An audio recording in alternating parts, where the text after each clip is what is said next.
One of the big challenges with the subprime crisis and credit crunch was that banks were unable to put a real value on their assets. And one of the reasons for that was it was difficult for them to know what the assets were and what the liabilities were, because the balance sheets, what were on their balance sheets, were pieces of paper which turned out to be often worth a lot less than they thought. But one of the reasons why it was so difficult to value these stuff was another reason. The so-called marking-to-market requirement. What is that? What it means is that a bank had to decide on a day-by-day basis what the value of its assets actually are and what the value of its liabilities are, which sounds great in practice. But the reality can be rather different. And the reason is this. If you are marking to market, that relies on there being a market present. If there's a particular crisis in a section of the economy, and that market essentially ceases for a day or an hour or a week or a month, how can you put a market value on the asset that you have? And let's take a house. Suppose you own a home and your intention is to keep it for the next 5, 10, 15 or 20 years and to sell it on retirement. Now, you could take a view about what it's worth today, and if the market for mortgages was to completely freeze up so that it would be almost suicidal to sell a property today, you would never auction it today. You might hold off for a week or a month or 3 months until the market has come back to some sense of order. But no such luck for the bank. If the bank is operating with a strict mark-to-market requirement, then the bank will have to take a view. If I had to auction these 100,000 homes that we own on our books that we've repossessed recently, what would the value be if they were all sold in the next 3 hours, or 6 hours, or 12? Well, that's a crazy test. For a start, if you really were to dump 100,000 homes onto the market, you'd saturate the market in no time. So you'd see an artificially low price at that moment. But if you do mark the price down that low, suddenly the bank doesn't have enough assets on its books and is out of capital and has to raise more money almost immediately, or it has to cease trading. So the mark-to-market test, while being very helpful from an accounting point of view, was actually responsible in a way for producing some of the crisis. Now, there is another view. You could take a view. If this was your own house, you might say, well, you know, there's no way I'm going to auction it tomorrow. I might hold on for another 3 or 6 or 12 months. I'm not insolvent. I can manage the situation. I'll rent it out for a few more months or something like that. Or even just sit on the property. But there's no way I'm going to auction it for only 15% of what I think it will be actually worth. And so an individual would take a longer term view. An individual might say, well, you know, even if we take a view that the market has fallen 20-25% and then add another 10 or 15% on for good measure, then I'd mark it down to say 50% of its value if I had to sell it in the next 3 months. There's no way I'm going to mark it down to only 25% of its value. That would be absolutely absurd. So an owner would take a common sense view.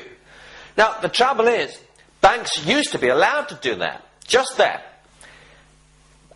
But guess who was taking the common sense view? The banks themselves. And of course, if a bank is taking a common sense view about its own assets, that can be very, very worrying to shareholders, because they're saying, well, I don't believe a single thing this bank says anymore. They say they're taking a common sense view of their assets, but I bet the assets are actually worthless.